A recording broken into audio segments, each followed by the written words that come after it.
So, you want to make a video. Little known fact, making videos actually requires you to have a video camera. Cameras are certainly important, and there's a lot of technical things to learn about them. But before you get to them, you must study the triangle.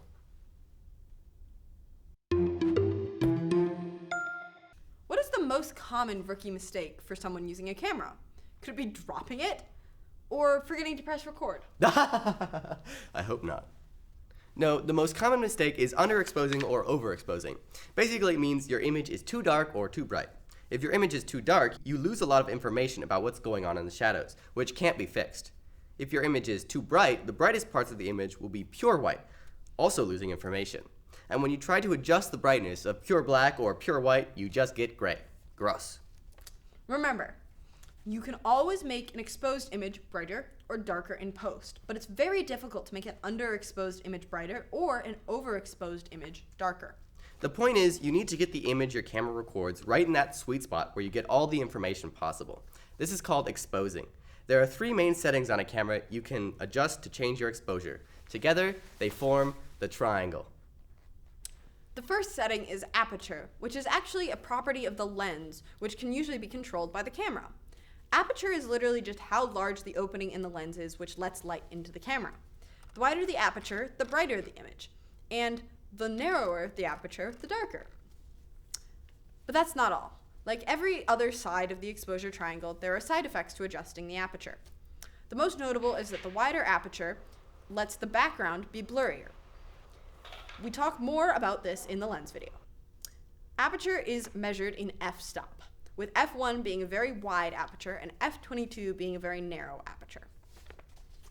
Cameras see things in discrete frames. In order to capture these frames, a camera records light for a certain amount of time, and then stops for another amount of time to get ready for the next frame. For example, your camera could be shooting at 24 frames per second, where every frame lasts 1/24th of a second. Your camera might be recording light for half that time, or 1/48th of a second, and be shuttered for the rest. With film cameras, there is a physical shutter, which blocks light from the lens to prevent it from exposing the film while it's moved to the next frame. In digital cameras, it's usually a digital shutter, where the camera reads light information for a certain amount of time to replicate the effect of the shutter. For technical reasons, digital cameras almost always read sensor information from pixels row by row, leading to an effect called rolling shutter, where the image can wobble as you turn the camera. Shutter speed measures the time per frame that your camera is actually recording light. As you might expect, the longer you collect light for, the brighter your image will be. For example, a 1/30 shutter speed would be brighter than a 1/100 shutter speed. In film cameras, a shutter is sometimes a spinning disc with a window, which is a certain angle of the disc. If the window is 90 degrees, and you're filming at 24 frames per second, then you're exposing the film for 1/4 the time, or 1/96th of a second. We call this angle the shutter angle, and it's often used because it scales in relation to the frame rate. Like with aperture, there's a side effect to changing the shutter speed. The faster the shutter, the less time the camera is recording light, so the more instantaneous the image will be. You could be falling from the sky, and with a fast shutter speed, a frame would make you look completely still. Conversely, a slow shutter speed records for a longer time, which will introduce motion blur to the frames. A certain amount of slow shutter is considered natural, as our eyes see motion blur too, which is why most camera operators will keep the shutter angle at 180 degrees, or half the frame rate for a natural motion blur. You may be seeing some issues pop up right about now.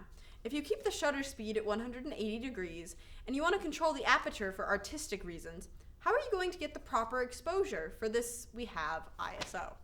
On film, where all things started, ISO measured the sensitivity of the film. A higher ISO meant a more sensitive film, which would look brighter with less light. A side effect of this is more film grain, noise which is introduced by the imperfections in the film and lens and small variations in the light. That means low ISO has very little grain. In the digital world, there is also ISO, but here the camera is introducing noise artificially to raise the brightness. Remember that there is no way to brighten an underexposed image, so the only way the camera knows how is to randomly increase the brightness of each pixel by a certain amount, which does make it brighter, but also adds noise. When you're shooting in log or raw on your camera, digital cameras have a so-called native ISO, which is basically the ISO it's built to record without any digital brightness manipulation. Some cameras even have 2 or dual native ISOs. So when you're shooting log or raw, stay close to your native ISO and light the scene around that. So, as you can see, every change in setting has a side effect, which is why they made this handy-dandy triangle to remind you that you can't escape. But if you're dead set on your camera's exposure settings and you still aren't getting the right brightness, there's one final simple solution. If it's too bright, add an ND filter, which is like sunglasses for your camera. If it's too dark, add more lights. Problem solved. Bye-bye. Bye-bye.